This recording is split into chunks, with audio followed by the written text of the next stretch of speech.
Eroica is a game that I looked at 5 months ago and I really enjoyed it. And recently, one of the game developers reached out to me and asked me to have a look at the game again because they've done some changes and there is a new update coming.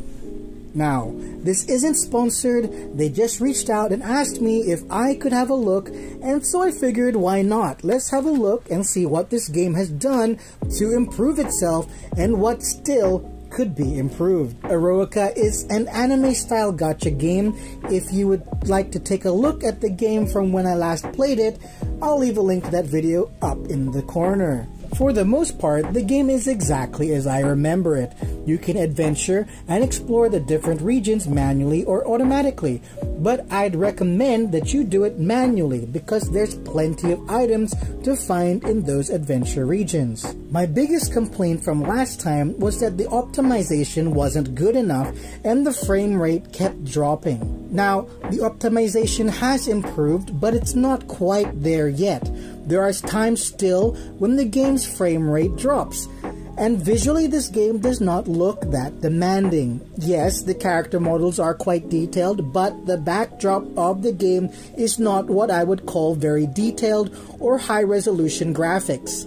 And yet during combat there is still a lot of frame drops. The challenge menu has had a complete overhaul. It looks a lot better compared to what it did look like 5 months ago. Things look more straightforward and easier to figure out, although I still couldn't figure out how to get these lost core tokens in order to unlock more zones in the experience and gold. When you click on the lost core currency, it doesn't actually tell you how to earn them, so I have no idea, and I'll probably have to ask somebody if I was to keep playing this. One thing I noticed when doing combat missions is that there is not any speed up option while fighting. So if you need to repeat the combat over and over again, there is no way to do it. You just have to let it auto at a steady pace, which can get pretty boring. And then while I was doing that, I noticed that when you are in auto, 2 of my characters weren't using their ultimate abilities even though there is plenty of mana available. I didn't even know what their ultimate abilities looked like until I did it manually, which by the way, they look pretty cool. The top 2 were always doing their ultimates, but the bottom 2 in my party never seemed to activate, so it felt like it was better to just manually grind because the artificial intelligence for the auto combat seems kind of lacking, honestly. I don't want to say these kind of things because really the game is quite fun, but if you're wanting to just leave it AFK grinding because your combat power isn't strong enough, maybe your characters will die because they're not doing all their skills when they're just doing their skill 1 or maybe their skill 2, but their skill 3 ultimate is never used even though there's plenty of mana left. There is the option to auto repeat for certain dungeons, and there is the option to sweep the dungeons too. But you need sweeping tickets, which if you've played the games like Blue Archive recently, they just let you sweep without any tickets. So I'm feeling a little bit spoiled from playing that game and then going to this game and being asked for tickets to do a sweep. Well, maybe if you're a person who doesn't have a lot of time, having the option to use tickets for sweeping kind of cuts down on what is efficient to you. Now don't get me wrong, there are still lots of positives about this game. It is a fun game.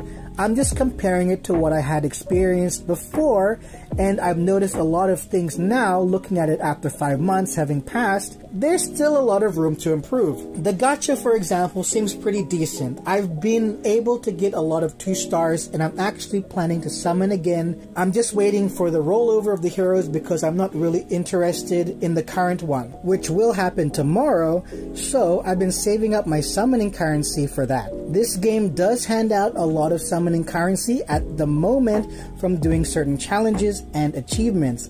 I cannot say what it would be like if you've completed the game because I'm far from it, but this game has a lot of potential, and I really hope that they either improve on the things I've said, or I think if they just add a speed up option like ×2 and ×3 speed, that alone could help quite a lot and possibly get rid of the sweeping tickets. Nobody likes those.